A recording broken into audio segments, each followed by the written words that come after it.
Красиво е морето. С радост пълни се сърцето, щом до моите уши стигне грохот на вълни. Слънце, плаж, море, храна, всичко има на брега.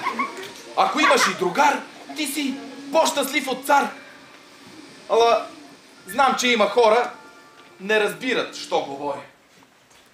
Някога, преди години, тука, край вълните сини, в къща стара, ала здрава, си живели дядо с баба. Името му било Радко. Звучно, хубаво и кратко. Имал къща на брега, имал лодка с весла, а пък бабата добра. Ставай, Радко! Ставай, ставай, ставай, ставай, ставай, ставай! Ставай, Радко!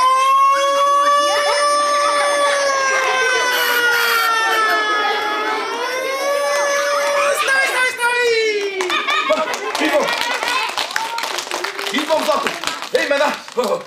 Раз и два, и раз и два, раз, два, раз, два и раз, два, раз, два, раз, два, раз, два. А с въдица в ръка бърза Радко към брега. А денят е хубав и чудесен. Как да не запееш песен?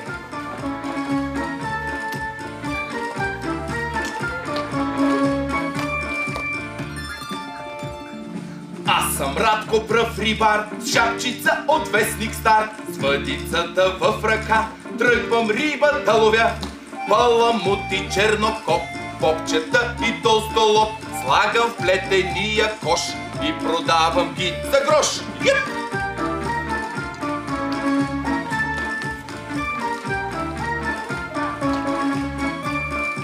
Ето, втори път замятам и да хвана риба смятам. Оп, така сега, да. Нещо кловна пак. Плувката ми дава знак. Оп, внимателно сега го изваждам на брега.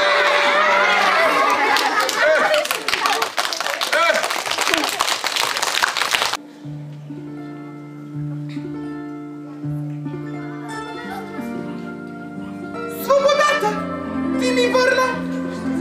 Аз вкъщи ще се върна, но за твоята доброта щедро ще се отплатя. Злато или куп пари, казвай, хич не му мисли. Само да те хвана, ти ще видиш, що ще стане. Ама, чакай, моля те се, Злато, не дей! Чакай да видна.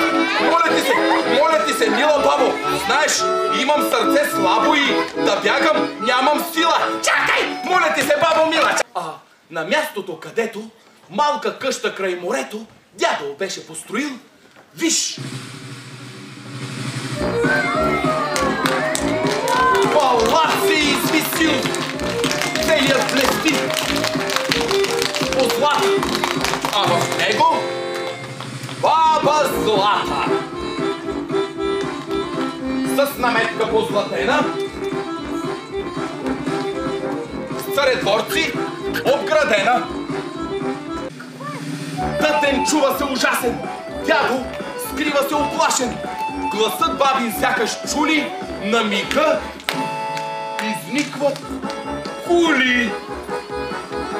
И красиви, и високи, и просторни, и широки. А с плеснали очи Злата баба пак крещи. По-просторни, а така! По-широки, точно така! По-красиви, по-високи! И слугите ми, къде са? Ето ги, госпожа. Искам 100! Не, искам 200!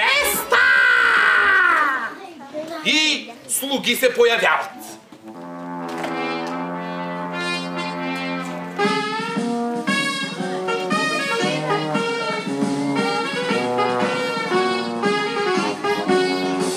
И пред баба се строяват. подредени в редица, като птички върху жица. Слънце, плаж, море, храна, всичко има на брега. Приказката свърши тука. Вярвам, взехте си и поука.